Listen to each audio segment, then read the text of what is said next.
Vamos escrever a lei de Gauss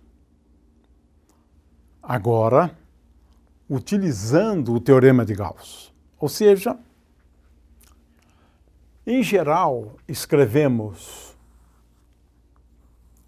essa lei da seguinte forma: o fluxo do campo elétrico através de uma superfície fechada, é por isso que indicamos assim, né? É uma superfície fechada. O fluxo do campo elétrico através dessa superfície fechada, que engloba um volume, é igual à soma das cargas contidas no volume dividido por ε0, e isso escrevemos como sendo igual a Q sobre ε0. Deduzo a partir da lei fundamental divergente de E igual a ρ sobre ε0. Isso aqui é sempre verdade. Não importa o volume, não importa a superfície, é sempre verdade. É curioso, porque isso é verdade até mesmo quando você considera uma região onde não tem cargas elétricas. Por quê? Numa região que não contém cargas elétricas, eu posso afirmar que o fluxo do campo elétrico é igual a zero. De forma que, se eu considerar essa região, e essa região é destituída de cargas elétricas, a soma das cargas elétricas no interior dessa região é igual a zero, eu posso afirmar isto. Portanto, eu tenho uma série de informações. No entanto, a pergunta é: como é que eu posso utilizar essa lei a meu favor? Ou seja, como é que eu posso utilizar esta lei de tal forma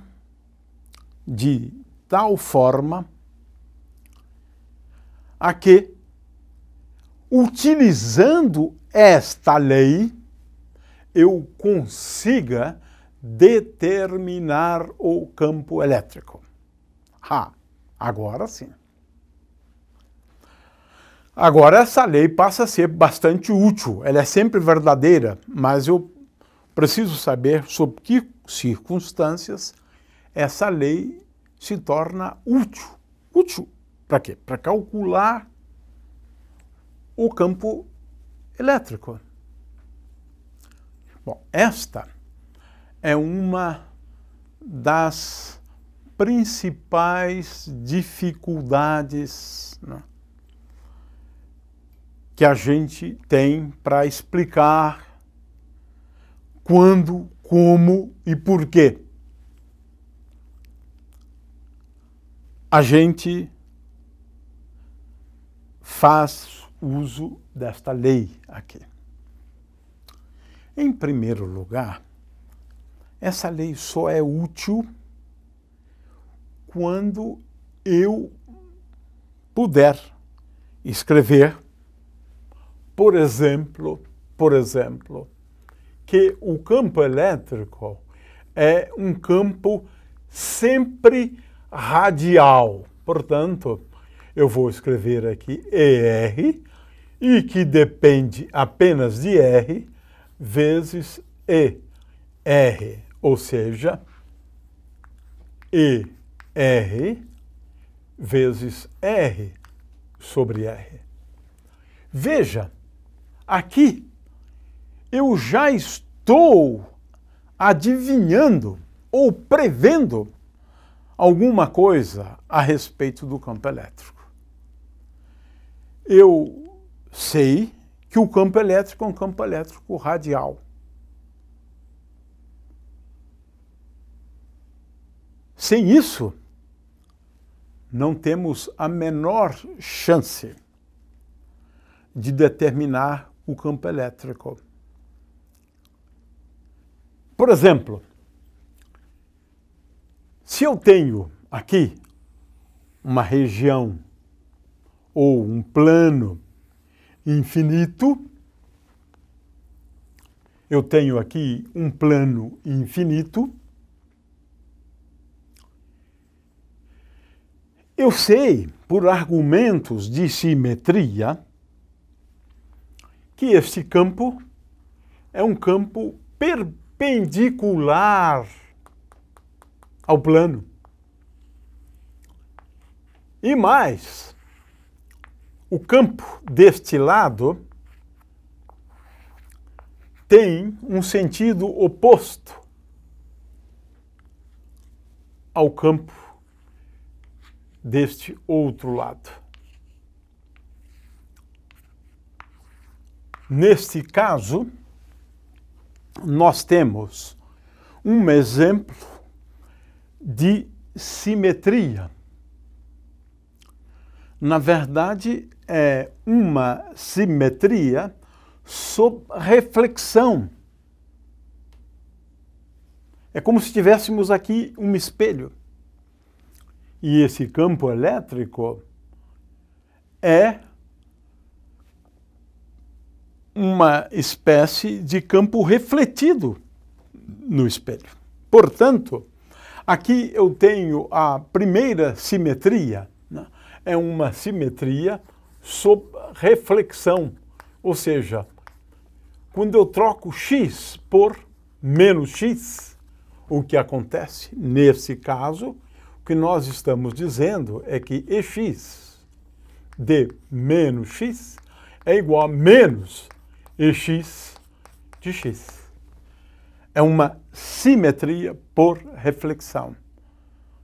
Se eu parto do pressuposto que o campo elétrico é igual a ex de x vezes i para x positivo, então eu estou usando argumento de simetria por reflexão para inferir alguma coisa sobre o campo elétrico. Sem isso, eu não vou determinar o campo elétrico, utilizando a lei de Gauss. Essa é uma coisa que muitas vezes os estudantes não percebem. É que nós, usualmente, estamos utilizando argumentos de simetria. Existem, basicamente, além dessa simetria por reflexão, nós utilizamos 3 tipos de simetria. A primeira simetria é uma simetria por translação. Ou seja, se nós mudarmos z para z mais a, por exemplo, fazemos uma translação, a pergunta é se, por exemplo, a densidade de cargas permanece a mesma. Ora, para que isso aconteça, basta que ela dependa apenas de x e y.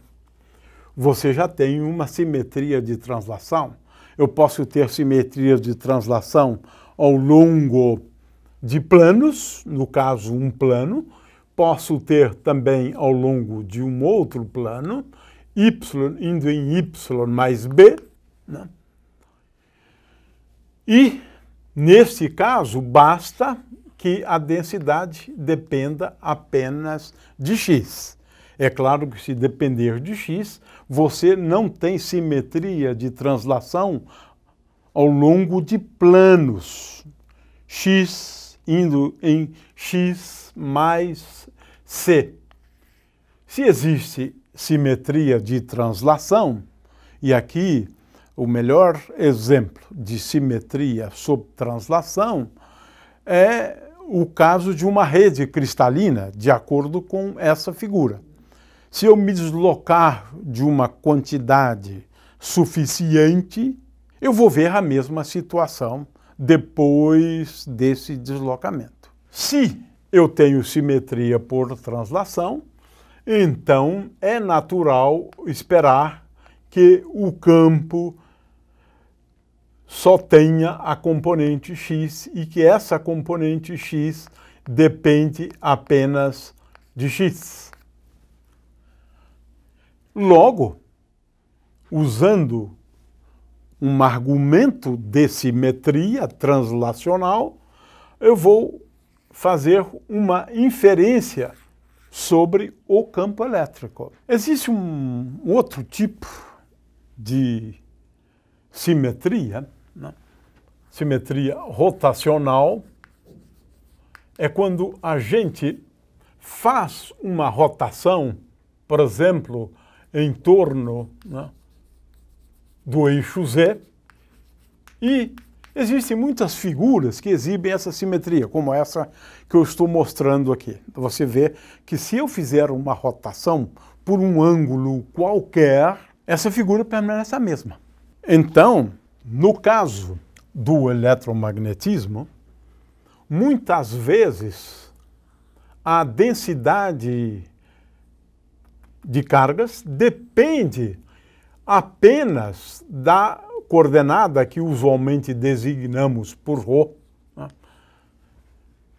Veja que, nesse caso, se eu fizer uma rotação da distribuição de cargas, a situação permanece a mesma. E, portanto, agora é possível prever que o campo elétrico só tem uma direção, pensando agora num cilindro, de tal maneira que o campo elétrico só tenha uma componente, que é uma componente sempre perpendicular à superfície cilíndrica.